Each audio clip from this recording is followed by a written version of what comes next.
We're live. Week 9 is live. London games are over, so we get the chance to breathe here. Sigmund Bloom, Matt Waldman, Dr. Gene Bramall, and week 9, we got 6 teams on bye. We got one game in the books, and as usual, things continue to shift and pendulum back and forth, and always, we're breaking down the matchups here, and we are looking at injuries around the league, and we can start out, and I guess, it's not the most interesting game. It might not be the prettiest game, but we were watching, Doc, Delaney Walker, and you mentioned this, and Gene, this is the first year that we've had the tradition. I say tradition because I shouldn't say tradition because it's the first year. This is the first year that we've had the Ian Rappaport, Adam Schefter tweet storms in the middle of the night, right? Has this happened before? To this extent, I think it was received so well that now any little bit of nugget they get they just schedule their tweets between 1 and 4 in the morning and it all rolls out. There used to be a couple about the big, but we're hearing about just about anybody and everybody. So it does seem weird when somebody isn't included now. It's beautiful. Yeah. So Delaney Walker not included. What should we take away from that? I don't know. Either they're not getting any information, which doesn't make a lot of sense because we heard a ton about DeMarco Murray. Corey Davis was included in the tweet storm, so to speak, this morning. So I'm not really sure what to take of it, other than it's bothersome to me that ended up being the case, because you would expect some sort of note. Delaney Walker is not necessarily the most important person to that offense, but he is a big part of the passing offense and arguably the most consistent part that they've had over the last couple of years for Marcus Mariota and otherwise. So it's a little bit unusual. I think that the trend all week has been more toward the doubtful side than the probable side of questionable. It's a painful injury. Sometimes they recover quickly, sometimes they don't. We're not sure whether it's a weight-bearing part of the ankle or not, but these bone bruises can be really difficult to play through. And even despite the bye week and all of the rest that he's gotten, sometimes 2 weeks isn't enough, and it wasn't enough to allow him to do more than the very least he could do on Friday. And then there was even a concern that Mike Mularkey put out there that they didn't want him to do anything indoors on the turf because that was a little bit harder than the outside field. So it just tells you that they have a high level of concern. And the team started talking up Jonnu Smith a little bit on Friday too, which makes you think that they're not really expecting much. And the only thing that gives you some pause with Tennessee is we've seen them with DeMarco Murray, with Taylor Lewan, with other players over the years. They don't care if their vets practice or not. If they have some experience with the game plan, they are able to get them in and out without any difficulty. And Marcus Mariota is not a new quarterback. He can easily assimilate whatever plays get called in the huddle. So if we hadn't seen that with Murray getting 20 carries after barely being able to practice, you'd be really worried about Walker. But the nice thing we have about going for us today is that is a early game, so we're going to hear what the situation is on the inactive list.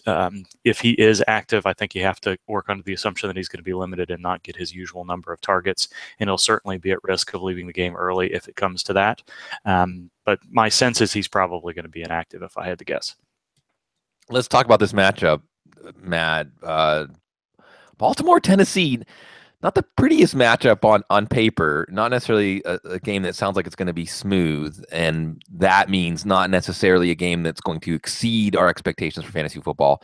But let's take each side of this. Let's start with Tennessee, factoring in, and Doc, real quickly while we're on this game, Corey Davis, I know on Thursday night you said 20, 25 snaps. We've got a little more fleshed out information, and I want to add to the Delaney Walker picture that when he was asked about his status earlier in the week, he was very non-committal, which is, as Dr. Gene has told us, players generally inflate their chances of playing. So that's not a good sign either.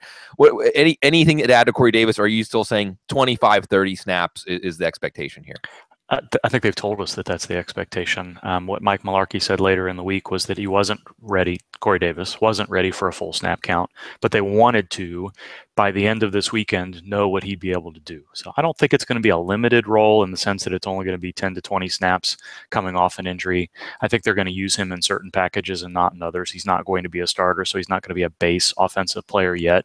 But I think they want to get him out there before halftime, after halftime, in and out of the game, see how that hamstring responds, and make sure that what he showed in practice this week is going to be something that he can continue.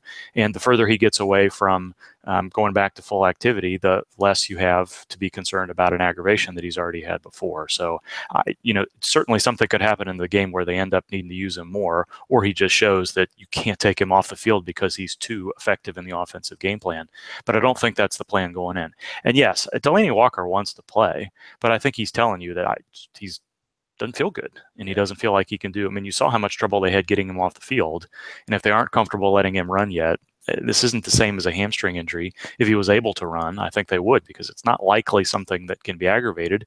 It's a pain tolerance issue, but it's an important pain tolerance issue. So we'll see how that goes. The Corey Davis thing, I mean, I think Rashard Matthews has been playing well. The running game has been just fine. So I think Corey Davis is going to have to come in the first quarter, beginning in the second quarter, and show that he's unstoppable. Otherwise, I think I would expect Tennessee to stick with the game plan that they've had through the course of the week.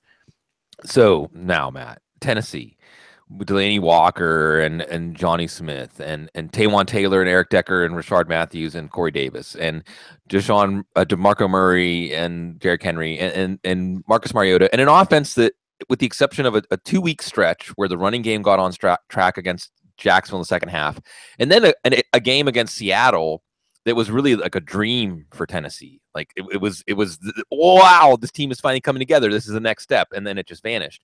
So it's 6 teams on bye, and we might not have the luxury of making choices. But if we were making choices, is there any Tennessee player you'd be more inclined to make a choice for against a tough Baltimore defense? Yeah, DeMarco Murray, because whenever the Baltimore defense has faced a team that actually knows how to run the football, they fold like a house of cards.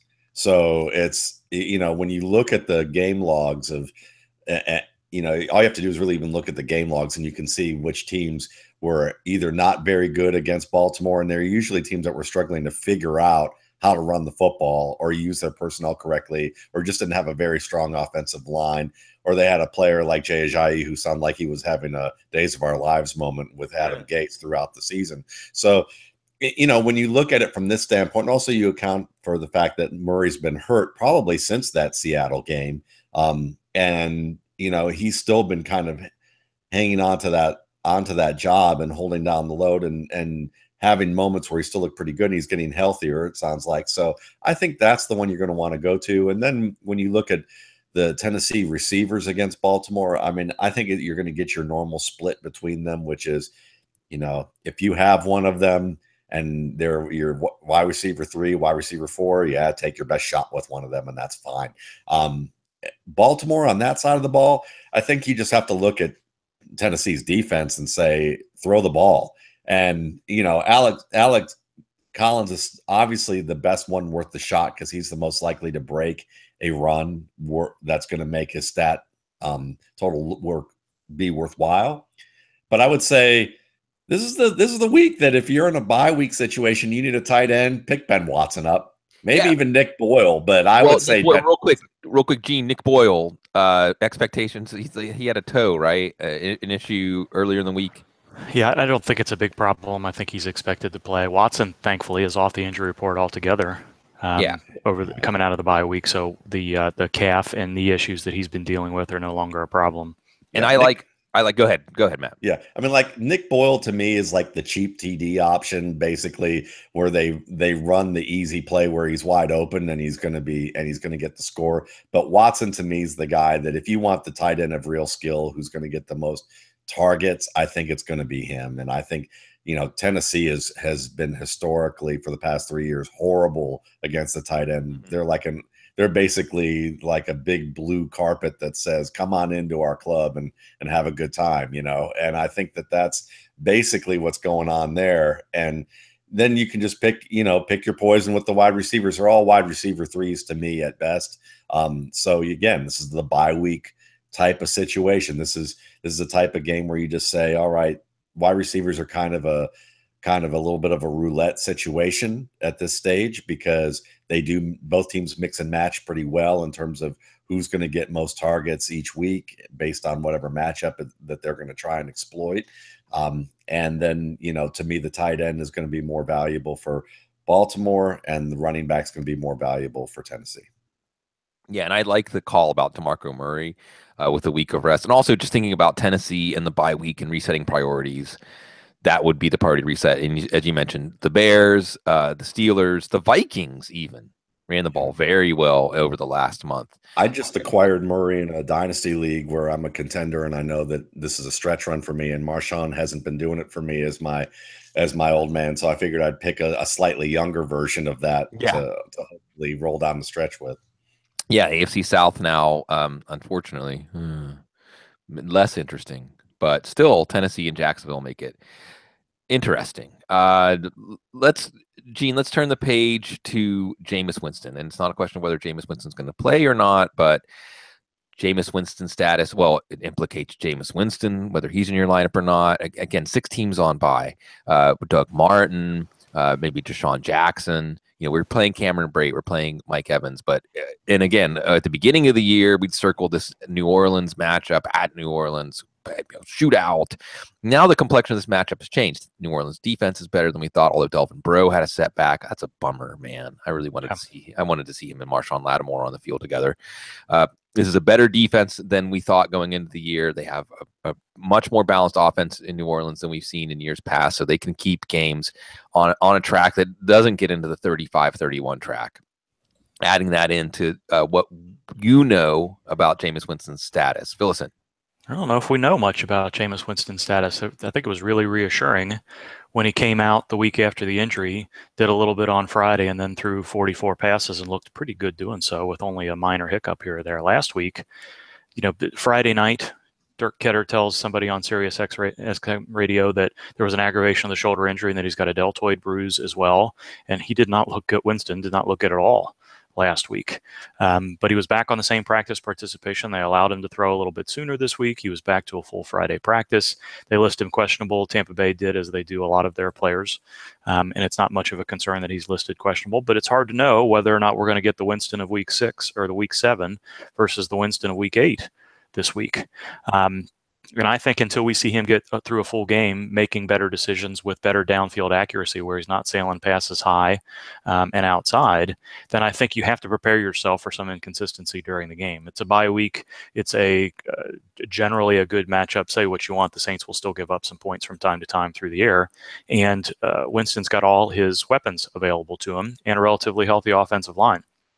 So I don't think we're going to know until we see just how well his accuracy looks. But there's always been that with Winston over the last couple of years. He's got a high ceiling, but he's also got a fairly low floor. And I don't know that there's anything about his injury that changes that. So this one's more of a puzzle, Matt, from the Tampa side, because the puzzle Jameis Winston, that sometimes there aren't some pieces in the box when we try to put the puzzle together. And on the New Orleans side, it seems clear they want Alvin Kamara and Mark Ingram to touch the ball 40 times. New Orleans trying to take control of this division. So we saw in Tampa with their season on the line, kind of. Now their season's really on the line. Last week, Winston and the offense was a dud against Carolina. This is a fascinating NFC South matchup. What do you see that might indicate any particular players underperforming or exceeding expectations today? It's a real crapshoot for Jameis Winston, because when you look at who the Saints have given up yardage to, it's usually quarterbacks who've had their act together. And the quarterbacks who haven't had their act together have not even been able to hit 180 yards. So it's one of those scenarios that I look at this, and I still like Jameis Winston's talent. I still think that there's real upside for him. And I know that even a couple of weeks ago, we were talking on the couch about, Dirk Cutter. But the more I watch those games and reflect upon those games, I wonder if Jameis Winston is about, a year or two away from being known as a coach killer. As good of a, everyone talks about him in a way where they're like, oh, he's such a voracious mind for the game, and he's such a, clubhouse type of guy, and, everyone loves him. And that's true. None of those things are false. But when you look at the things that Dirk Cutter's been asking him to try and do, he hasn't been able to do well. And one of those things you have to expect him to do well, which is play well in the red zone. This is why Paxton Lynch is just getting his opportunity, because he stinks in the red zone, and I think that Jameis Winston is really struggling in the red zone with the deep ball. And Winston may never be great at the deep ball, but I think the red zone decision making has really been a problem for him and for the Buccaneers. And Dirk Cutter might get fired, or at least the calls for him being fired. Part of that might be over Winston's own issue, and something that may never get better, or he's going to have to really work at this offseason. So I'm not ready to sound the alarm on him, but I think that it's something worth watching as this develops, because if there is a new coach next year and they struggle some more, and he's struggling some more in the red zone, that could be an issue. But Mike Evans, to me, is, if this is a puzzle, he's that puzzle piece that is a clear picture of what it is, and that is a guy you want to start every week. So you don't worry about Mike Evans. You may want to look into O.J. Howard as a nice surprise, because they continue to integrate his routes off of things that he does as a blocker, either in the passing game or in the running game. So that's the one thing where Cutter's done a very good job of, is kind of slowly feeding him in, like, okay, we've been giving you Cameron Brate, every week, and then we're going to come around and give you the right with Howard and knock you out with something that you didn't expect. And I think that they've been doing it differently every week. So Howard's could be a nice bye week surprise play. Brate, to me, is still going to be a solid play that you're going to want to have, because when you look at the tight ends, I mean, they haven't really faced a tight end that's being used a lot in the passing game, other than Rob Gronkowski. I mean, and Kyle Rudolph, I guess you could say that too. And Rudolph had a touchdown in his opener, and Gronkowski had 6 for 116. So I think that, Brate, I would say, Evans, Brate, and Howard are the three that I would probably look at in this game. And then you just look at from the Saints side of the field, and I think you're absolutely right, Bloom. It's Kamara and Ingram as your two against this, paper champion of a rush defense. Yeah, New Orleans trying to take control, and elsewhere in the division, Carolina, Atlanta. We may come back to that one, but Gene, we could spend the rest of the show talking about injuries for the Washington Redskins. I mean, it is really, as you mentioned, and I want people to really hear this, because now we have clarity on Jamison Crowder, but as Gene mentioned on Thursday night, there are enough injured players that some players who the team knows can't play today are going to be active because they just don't have enough spots. But since Thursday night, we've had a little more information. Going to Seattle, not a good week to have offensive line issues. At least we know on the Seattle side, Sheldon Richardson, game time decision, might not play, leaning towards not play, and no Earl Thomas. But that's the end of the good news for Washington. Yeah, and I think since Thursday night, the Washington didn't specifically tell us who was going to play and who wasn't necessarily, but I think we got clarity on the two players that we had the biggest concern about, which was Jamison Crowder, who worked out and then did not get on the plane to Seattle, so he's obviously going to be active, and Brandon Scherff, who the first note I saw yesterday morning after I woke up is that Washington released an offensive lineman to activate D'Angelo Hall, and I'm thinking, what? And the only reasonable explanation for that is they think that Brandon Scherff can play. Because they've got enough guys. Trent Williams may try to go, but he's listed doubtful. I don't think he's going to play. Spencer Long is listed doubtful. He's not going to play. And they've got a couple of backups, Sean Laval and Ty Niesky, that are still not ready to play. So Morgan Moses is fully practiced. TJ Clemmings fully practiced. Brandon Scherff almost has to play if they're going to cut Orlando Franklin to make room for a cornerback. And we know what's happening with Jamison Crowder. And I think we also got a little bit of news about Rob Kelly, who was the other one that we weren't exactly sure about. But Washington has told us over the last 2 or 3 weeks how they want that running back situation to be, which is, that they're willing to play all three of those guys, Samaje Perine, Chris Thompson, and Rob Kelly at different points of the game. But you've seen Kelly's snap count go down and down and down, even when he returned to a relatively full week of practice as he was this week. I can't remember exactly what I wrote, but I think he had 12 snaps last week. And now when he was in the game, he ran the ball. He had 8 carries. But there's been some indication this morning from a few beat writers that suggest that he's even going to have less of a role. So I think we know what Washington wants to do. Hopefully those offensive linemen are healthy enough to keep Kirk Cousins upright today. But I don't expect to see much of Rob Kelly, and certainly Crowder isn't going to play either. This one, afternoon game, Matt, that might not be entertaining except for fans of Russell Wilson, which I think we're both fans of Russell Wilson, at least on the football field, but just a little bit. So I guess for fantasy, the main questions of this game are, and Gene, D'Angelo Hall's going to play today? You know what? I did not look at the transaction list to see if he was officially activated. He must have been if they released Franklin to make a spot on the roster. So yes, I don't think he's going to see much time. Some of that is going to depend on how healthy Bashad Breeland is. That's the other area that I guess that's another player that the one with Washington that we don't have a lot of clarity about. I would think they'd rotate folks around. Quentin Dunbar's been playing pretty well. Yeah. As we wait to. As we waited to find out what was going to happen with Josh Norman and then with Breeland out. So they've got a number of players there. Their safeties are generally healthy too.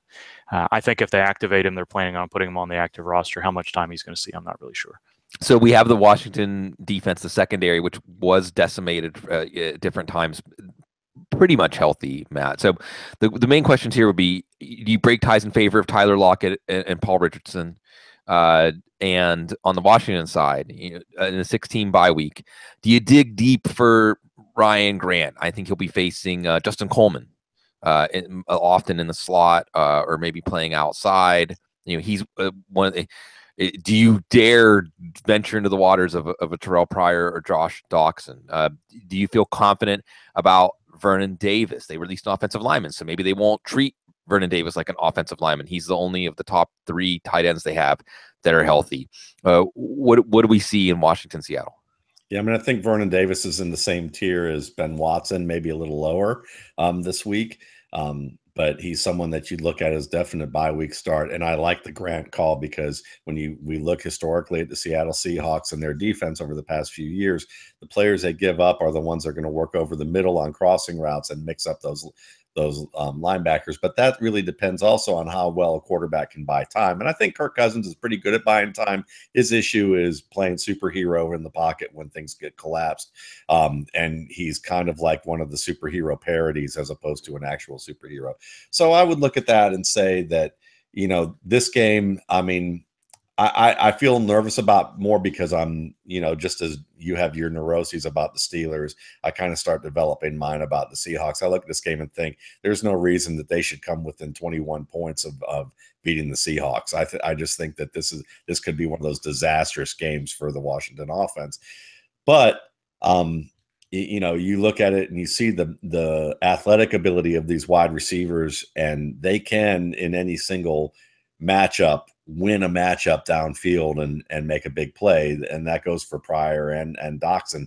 But I wouldn't count on either of those guys. I wouldn't be starting either of them. I'd start the interior players, Grant and Davis. And on the Seattle side of the ball, of course, you're going to take Paul Richardson because, for starters, you look at his yards, you look at his fantasy points per target, and it's better than the top 3 receivers in this league. It's better than any receiver on the roster. And it's not, and you look at the volume and you go, well, the volume's not there. And we all love volume, but I prefer impact when you know that there's a sure role. And when you look at that sure role in Seattle, number one, he's been their red zone guy. Number 2, he's been their big play fourth quarter guy. He's been basically, when it's a clutch moment, who are they targeting? It's not Tyler Lockett.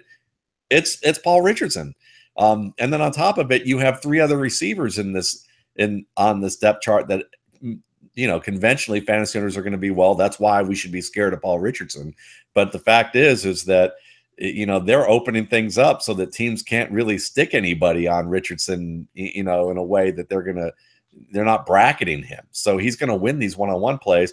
And then when you look at the bye week, during the bye week, Russell Wilson and Paul Richardson got together in Los Angeles to work out during the week to develop their rapport even further, which should also signal to you this should be the go-to guy in this offense for big plays, and he's been producing that way. So I would start every single receiver that is normally in the rotation for Seattle and not even worry about it.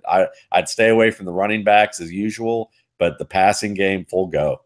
Yeah, and that's the other thing we'll watch here. Eddie Lacy's going to get a chance to start, and we'll see. And I mean, if they give him I will say this, there might be a chance for him to clean up on short yardage touchdowns down the stretch. Yeah. If this is a productive offense. I don't know if I'd go with him this week, but it's a reason to maybe have him on your bench and see what happens. Gene, I mentioned the Carolina Atlanta game. Let's go back to that. The one big injury issue there, but maybe not an issue, Devontae Freeman. Any reason to hesitate to play Freeman or be more eager to play Tevin Coleman this week? Yeah, I'm going to let Matt take that question because I think trying to predict what Steve Sarkisian and the Falcons are going to do as far as an offensive game plan goes can be really difficult. I was a little bit nervous earlier in the week when it was reported as a stinger injury, and they still kept him as a non-contact situation.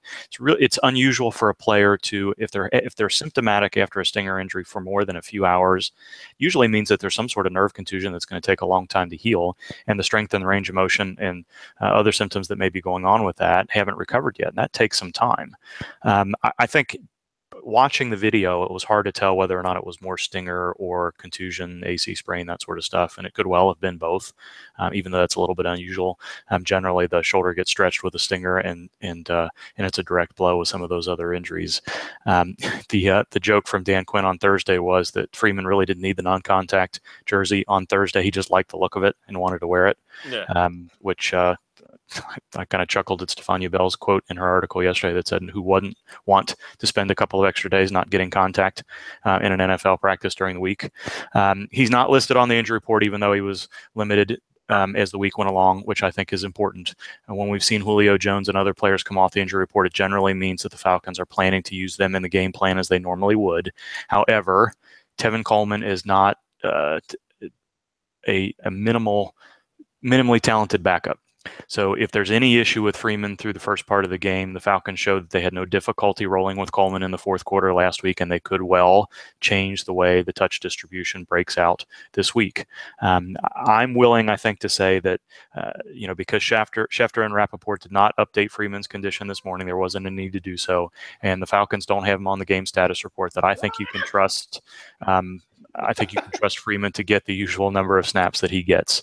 But I do think there's a lower than usual floor because Tevin Coleman could be involved. Matt? that's one of the Carolina Panthers. Yeah. One of the Carolina Panthers. The Panthers are feeling feisty today. Harken back to Zook.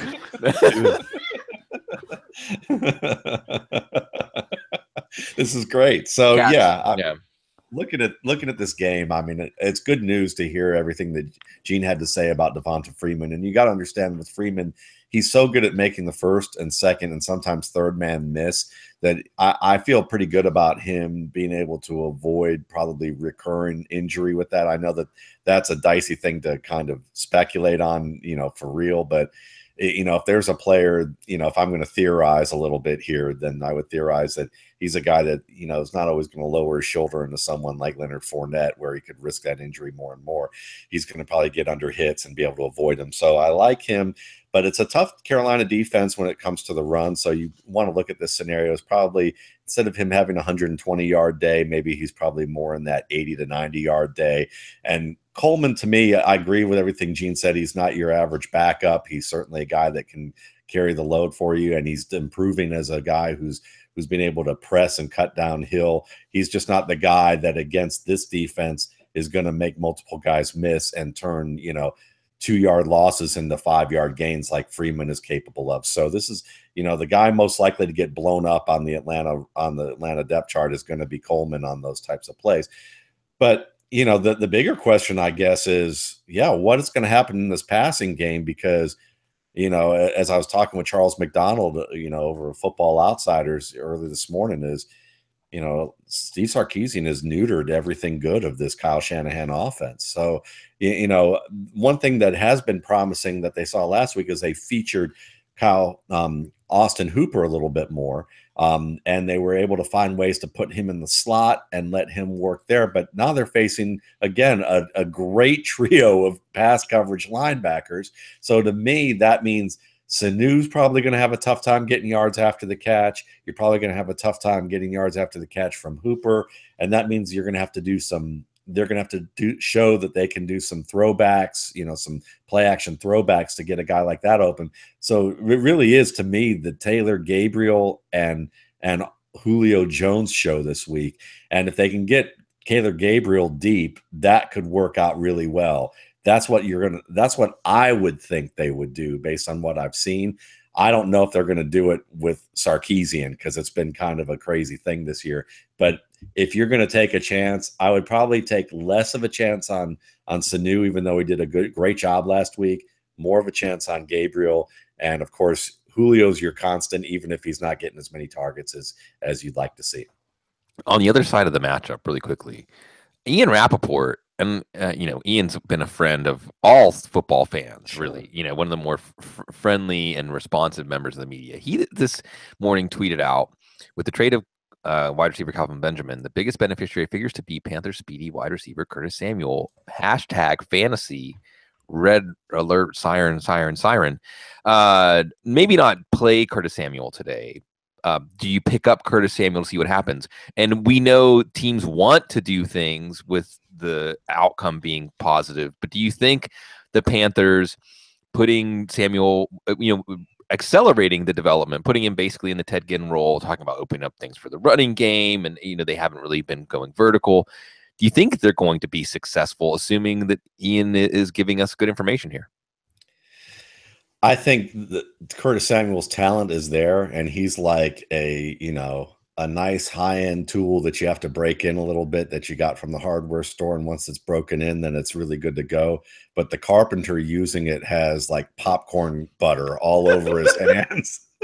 And is probably not going to be able to like get a good grip on it to actually break it in appropriately at this point. Because I just don't trust the Carolina Panthers offense at this stage to do the things they want to do. And part of it is the offensive line. They're not able to run downhill, and they're trying to do things as a result of that inability that isn't a great fit for their players.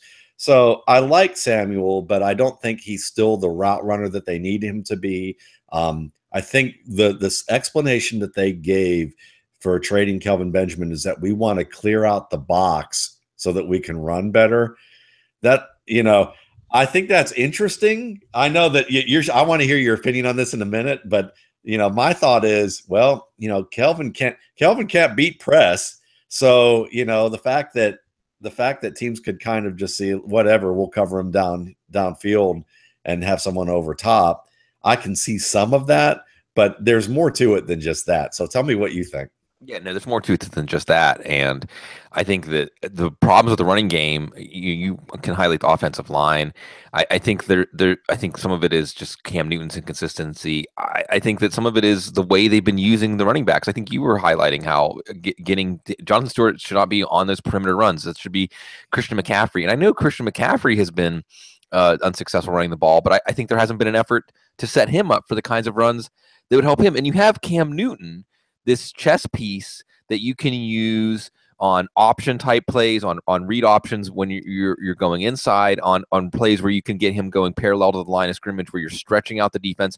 And that is what you would think is a spot where he and Christian McCaffrey, because at the beginning of the year, there was this idea, reluctant to play Cam Newton as a runner by design. And then by week 3, week 4, when he was getting on track against Detroit and New England, now he was getting runs by design. So why not reincorporate some of those option type looks, both inside and outside, that then could leverage the talent you have? Get Jonathan Stewart going downhill inside. And there's some other weird issues with that. Like there was one play I saw where they ran McCaffrey as like from the slot, and he came towards the formation, and they pitched they hand the ball to him on that basic ghost sweep type of thing that you see, jet sweep that you see around the college and the NFL. But what was interesting about it is that it really looked like, and it was against Tampa's run defense, and they did it like way too early. Like they snapped the ball well before he even got to the end on that play. And it's basically a symbol to the lineman, like, we're handing it to him over here. Like, whereas you look at the Pittsburgh Lions game later that day, and Stafford did it, and he kind of just tapped the ball to Riddick, I believe it was. But it was Riddick had motioned all the way inside the end before the ball was even snapped. So it was a late kind of thing that didn't tip it off as much. So there's little things like that where I think Carolina's kind of tipping off its run game a little bit. They're using weird personnel to do things that maybe is not the best fit for them. And then you just have, and to me, McCaffrey, yeah, he's not a power back, but he can bounce off hits. He is someone that can get under wraps. And I remember when people were saying, "Oh, Devonta Freeman's not an every down back," and it's like, no, he didn't have an offensive line. Carolina doesn't have an offensive line, so to me, the jury's still out there. And until they can use him as a downhill player, we're not going to really have a good read on what all he's possibly capable of doing. But we may see a lot more of him in the passing game, split out wide right now because Benjamin's missing and Bunches and a grab bag. Yeah, I was going to say that from a fantasy standpoint, I've been saying this week that the main fallout of Kelvin Benjamin's trade is that Christian McCaffrey might catch. He caught 49 passes in the first 8 games. He might catch 70 in the last 8. He might. We shouldn't put the idea of a running back catching 120 passes in this current NFL is not that crazy, especially in the situation that he's in. Gene, let's fast forward to tonight. A matchup that in the 70s, around the time that we were all born, would have been a true marquee matchup, Oakland, Miami. Not as much now. I guess we got a couple of things here on the Miami side. We've got Cutler and Parker. And on the Oakland side, we have the secondary. Both of these injury situations could affect how this one goes. What's our latest on those situations? I think Oakland is probably going to be okay. It looks like Amerson is probably not going to go, but Carl Joseph is, if I had to guess. Who's on the other side? Parker and Cutler. I'm scrolling down here to look at Amerson just to make sure. Oh, he's already declared out. That's right. I was a little confused. And Conley also. Conley's not going to play. Yeah, I'm kind of surprised that they haven't put him on injured reserve yet. They kind of set themselves a deadline of this week to make a decision, and then he's not going to go either, but he's still on the active roster. They probably just don't have a need for the roster spot yet, but there's something bigger going on with him that's going to take a little bit more rehab time, I believe.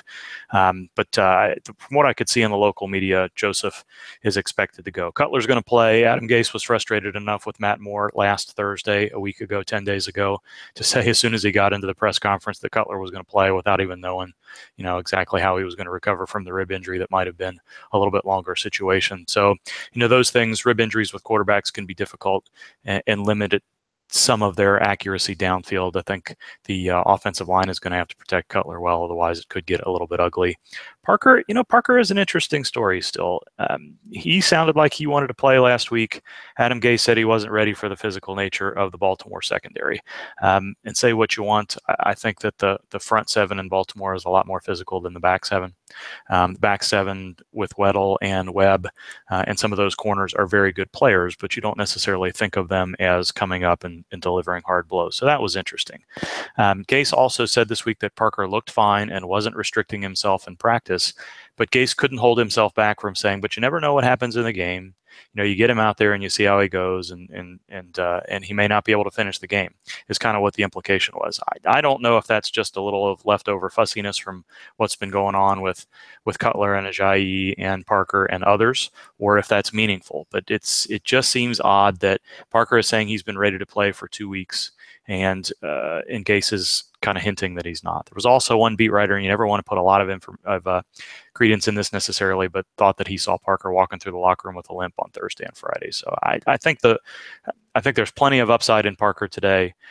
He's listed questionable. Miami does that routinely, like Tampa Bay and Detroit and a few other teams do. I don't have any reason to believe that Parker's not going to be active today or that he's not going to see a large number of snaps, but there is some risk of putting him out there, not knowing precisely what the ankle injury is and without a very strong vote of confidence from his coach.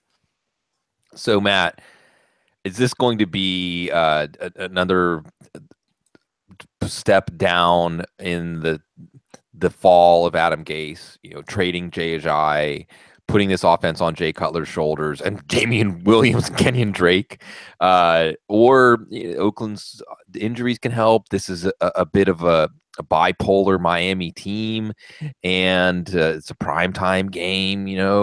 Maybe they can look okay, and Jay Cutler can make Adam Gase look smart. Would we look smart if we trust Miami's passing game to pick up the slack tonight? I'm just stunned that Gene Bramall was going into kind of speculation about the the inner workings of these two teams. I wonder if that cat that got fussy came over there and bit Gene. I need to start looking over here to see if he's going to come my way in a minute. I don't think I have any cat treats left anymore, but yeah, if they have, they're expired. But I would say this is that I think that what Gene said about Parker makes a lot of sense. And I would say that the guy that you're going to look to then is Kenny Stills.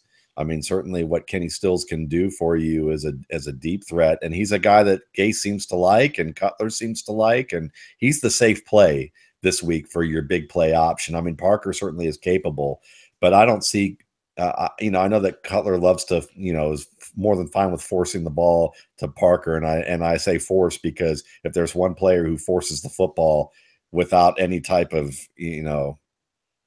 guilt, I would say it's Cutler. He's willing to kill his receivers to get the ball fit in there from what we've seen lately. So, this is just an up and down game to me. This reminds me if in the 1970s we're thinking of St. Louis versus Tampa Bay, I mean, this is the kind of game that was probably, at that point. But I think that when you look at this overall, the whole thing's a crapshoot other than to me than Stills, because is Cutler going to be on?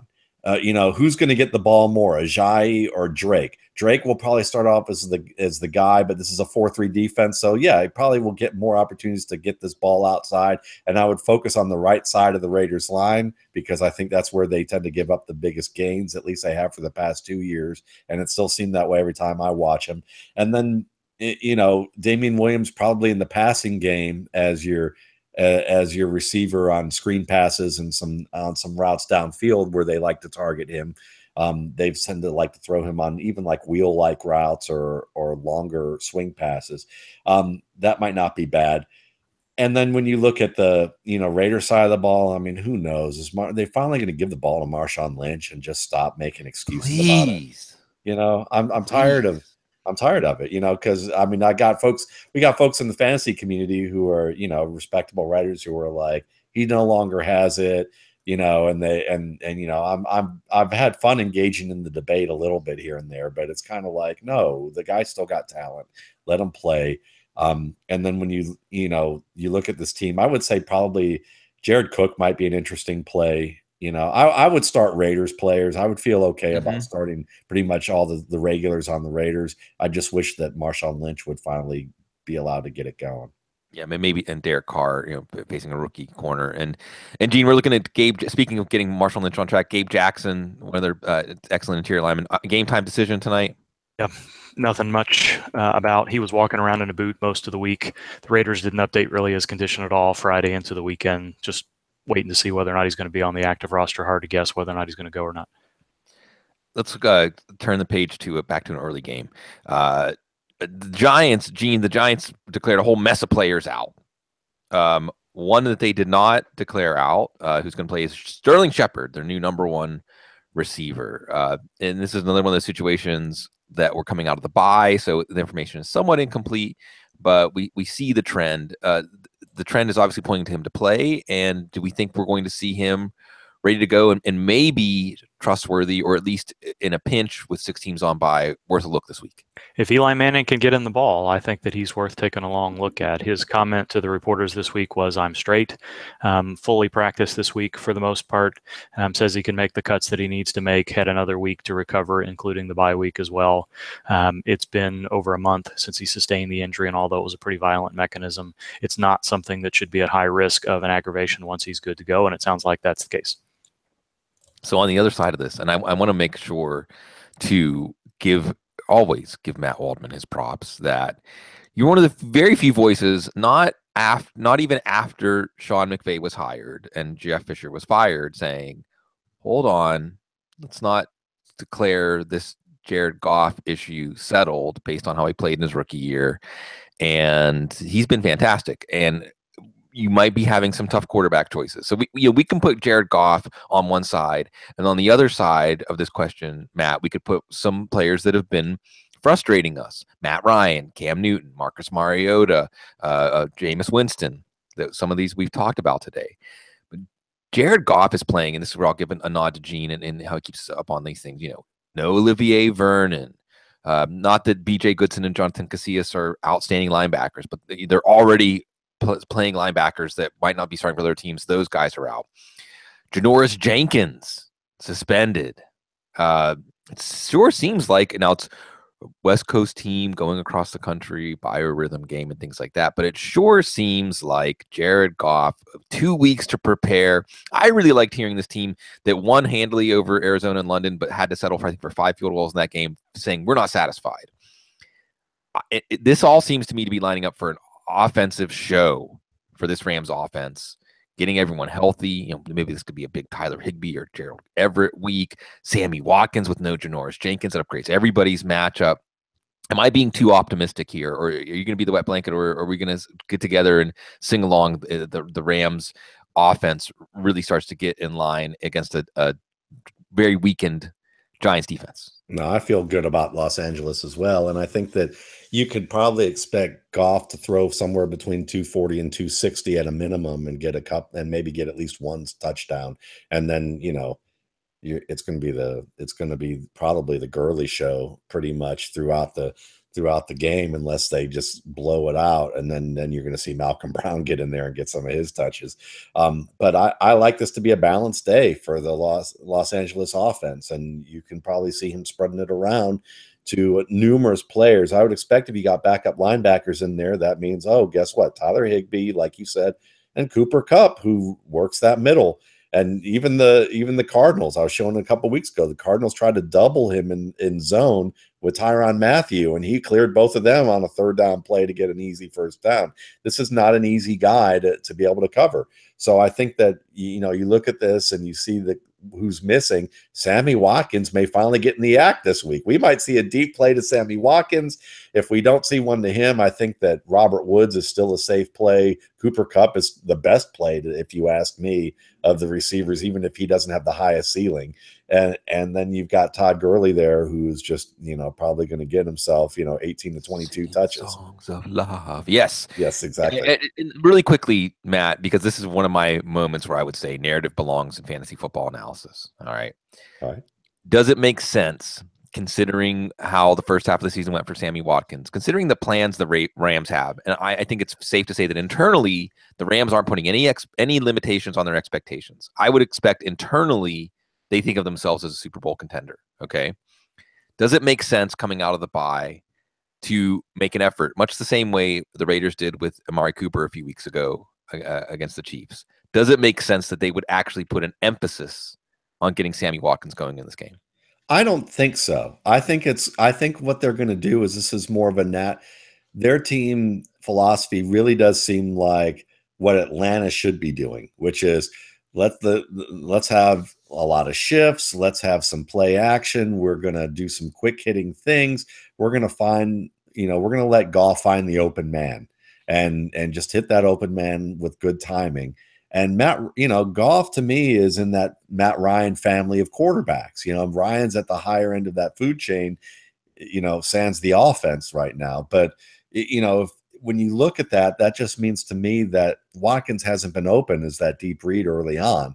Now, this game might be the case, but then you look at who they play next, and Houston may be available for that to happen, but then Minnesota, New Orleans are pretty tough. Arizona obviously is going to be tough again. Philadelphia might be nice, in week 14. Seattle, probably not. Tennessee could be a gift. So Watkins is a guy that if you see him really have a good day today, and then maybe in, 2 of the next 4 weeks, then he's that guy that you go, don't forget about him in the playoffs. Keep him on your roster, see how much he's getting fed. I think it'll be steady, but I don't know. I don't see it as being them really trying to make a concerted effort there. I just think it's going to be a natural flow of the game plan. It's sad. Again, it makes me sad to talk about Indianapolis and Houston. But Gene, not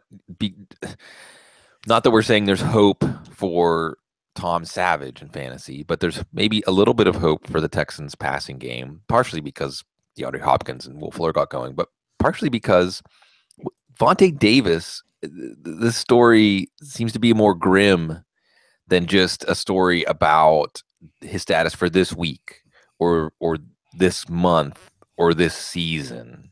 What do you think about what we heard about Vontae Davis this week? Yeah, I don't know.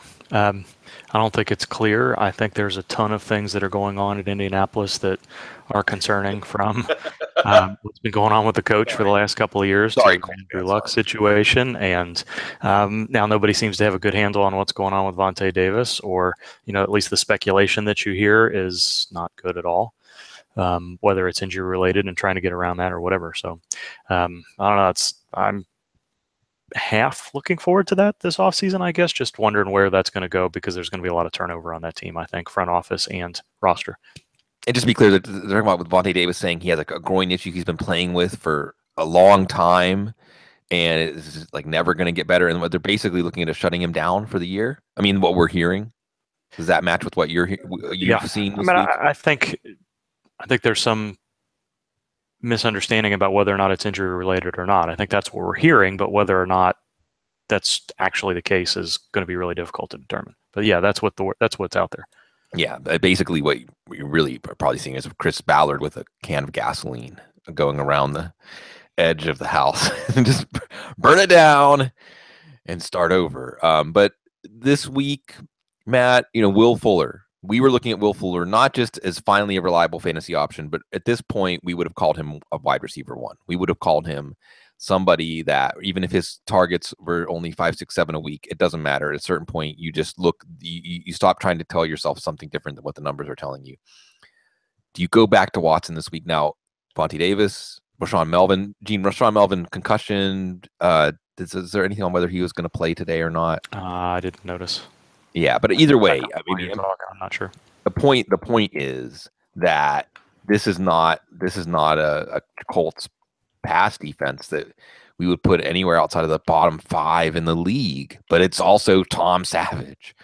But, Tom Savage got chased by the Jacksonville Jags defense. That's not anything to hang your head about now. Do you go back to Will Fuller? Do you go to Lamar Miller, or are you running from Tom Savage like he's the plague? I would say that in the bye week right now, you kind of slowly back away. But, Will Fuller to me is probably a wide receiver 3. I think 60, 70 yards is a reasonable expectation for him. Maybe he'll score, but I don't see him having a huge day. I like T.Y. Hilton in this game, finally. Yes. I actually think this is a T.Y. Hilton game. Houston gives up big plays to speedy wide receivers who can get yak. And I think that T.Y. Hilton is like the poster child for that. I mean, if you were to describe speedy wide receiver who can make plays in tight coverage and get yards after the catch, he'd be at the front of that post office sign, with, maybe you rip it off and there would be Deshaun Jackson behind that, where they stapled, T.Y. Hilton's picture over it. So I definitely think this is a game that Indianapolis should win. Tom Savage is going to make plenty of mistakes, but I do think that you will probably see, 60 to 80 yards apiece from both the starting Houston wide receivers. Yeah, it'll be interesting to see how Bill O'Brien has this team respond. I want to say that after Teddy Bridgewater's injury last year, Minnesota came out in the season opener and played well, despite, and Sam Bradford. Actually, Bradford didn't start that game, but the whole idea that they were going to. I think he didn't start that game. I'm confused. Yeah, but that's also Brock Osweiler was starting for the Texans in that game. Oh, yeah, that one specifically because he looked afraid. Yes. Well, and you don't usually say that it's about a quarterback, but he right. And Gene, I'll just tee this one up for you. Brock Osweiler should also. It was Sean Hill led them to the win in that game, but the team responded. We'll see how Bill O'Brien gets that team responded. Gene, I'll just tee this one up for you. Should Brock Osweiler be afraid today? I'm not going there. Fresh is coming for you. Yep. The Philly 7-man unit there. Free Brandon Graham. He's been freed for 2 years now, so all is well. Yeah, that's right. The universe. Vinny Curry, finally. And Vinny Curry, I think that Jim Schwartz head coach somewhere next year. Maybe Jim Schwartz is the head coach in Indy. Who knows? Defensive head coach. We'll see. We've got a couple other games here to touch on. Just a couple of more minutes. We have. I'm trying to. What's my favorite one here? Matt, you didn't trade me for Adrian Peterson. Are you going to regret that at least today going against San Francisco? Yeah, I'm going to regret it today. That's for sure.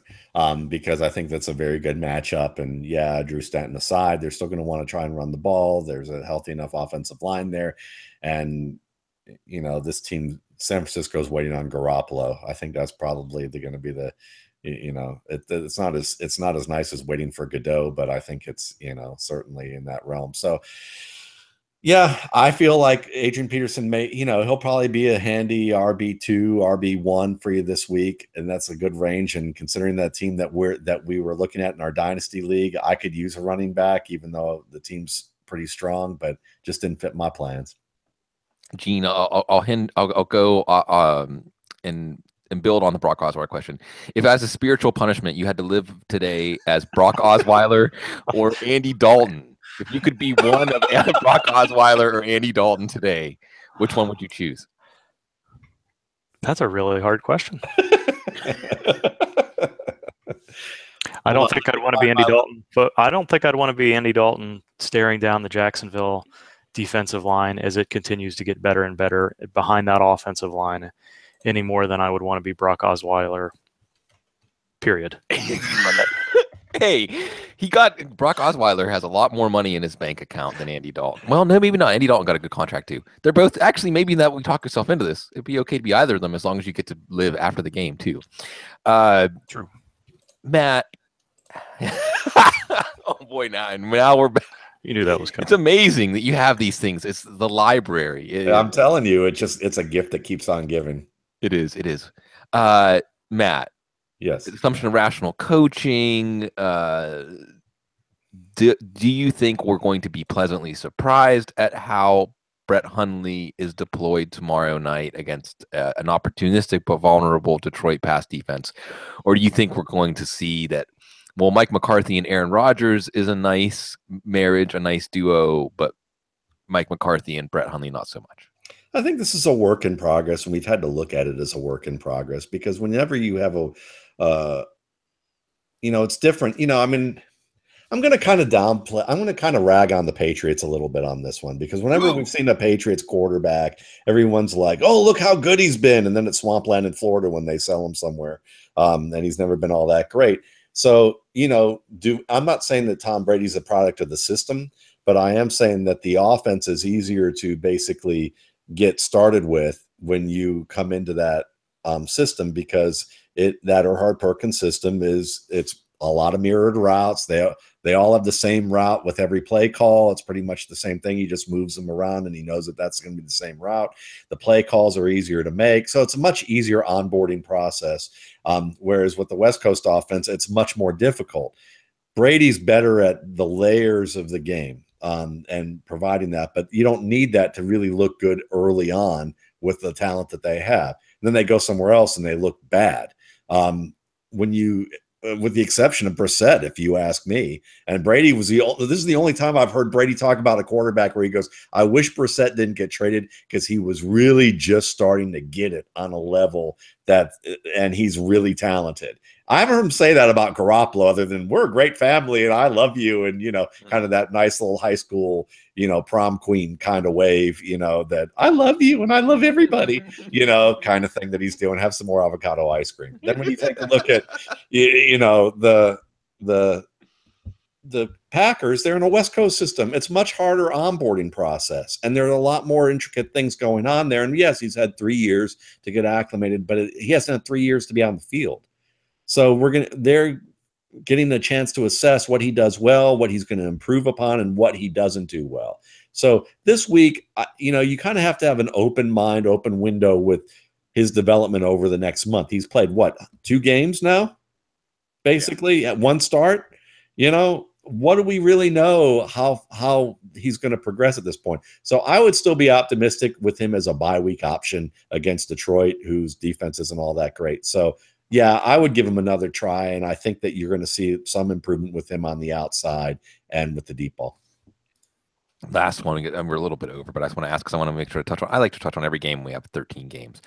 Gene, Ezekiel Elliott's going to play. I'm not going to ask you any questions about legal stuff, but even though Ezekiel is going to play, another reason that this could be a high-scoring game is that I believe D Ford, not going to play, and as you touched on Thursday, Justin Houston might not be Justin Houston. fill that in because this game we've seen Alex Smith get into some 42-34 high scoring games on the road. This sure looks like another one. I think there's reason to be worried about both of these guys.